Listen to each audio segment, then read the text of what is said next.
So the first commercial sees Dominic walk out, and this is where the QR code flashes on the screen. And Wade, did you dive deep into this video? I spent way too much time trying to figure all this stuff out. This is becoming a bit of a distraction for me.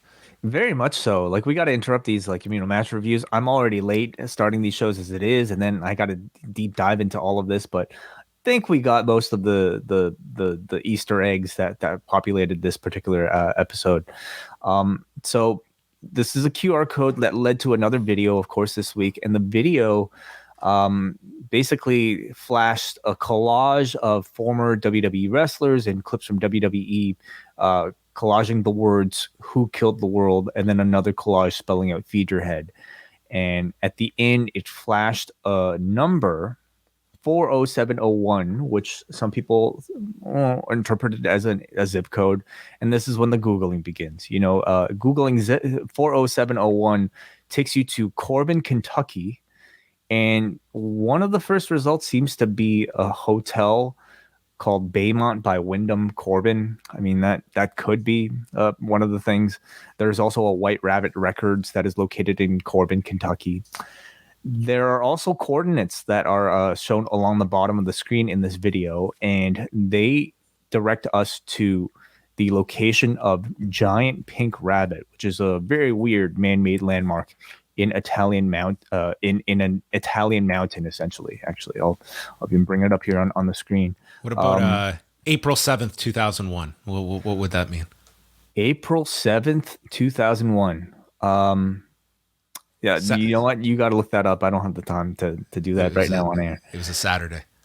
Oh, wow. Damn. Who's the supernatural one here? Anyway, so it directs us to this very freaky looking giant pink rabbit.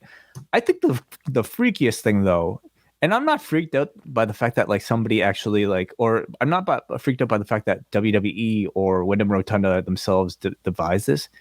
I'm freaked out by the person who decided to look up the HTML source code of said video, and they were able to uncover the words that were hidden inside this source code.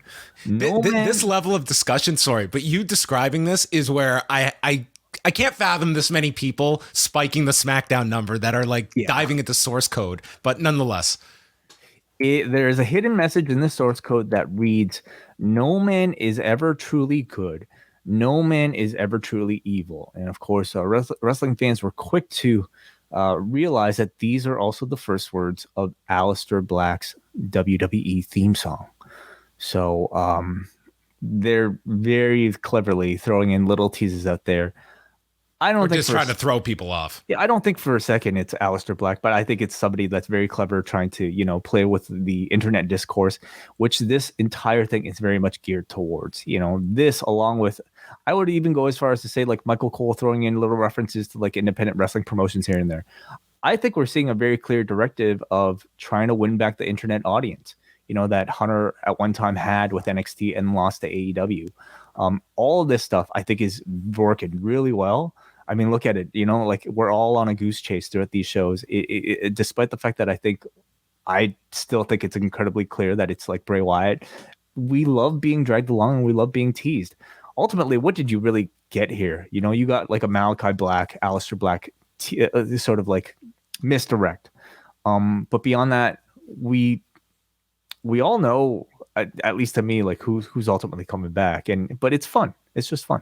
Yeah, I guess the question would be how long you can run this through. I mean, if you assign this concept as having a factor in Friday's number, it would tell you this is certainly leading to buzz. And you don't need to be digging in to all these layers. It's, hey, Bray Wyatt might show up. And that's kind of your base level interest for some people to tune in and see if this happens.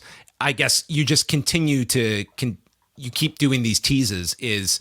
Are people just going to get a little tired until the payoff comes? How long you can keep dragging this out and just sending people from show to show? If we're talking about a Lacey Evans level type of dragging out, or a Veer Mahan is coming to Raw level of dragging out, yeah, eventually people will get tired. Something tells me that they're a lot more careful. At least I hope they're a lot more careful than this. I could see somebody like a Bray returning at a Survivor Series, for instance. And do they have enough momentum to keep it up for that long? I think yes. I'm not sensing people getting tired of it just yet. Here, somebody also wanted to mention, just because other people wanted to know, if you go to the White Rabbit Records, which is of course based in Corbin, Kentucky, if you go to their YouTube page, you see this code 04062, which I think directs you to some other What?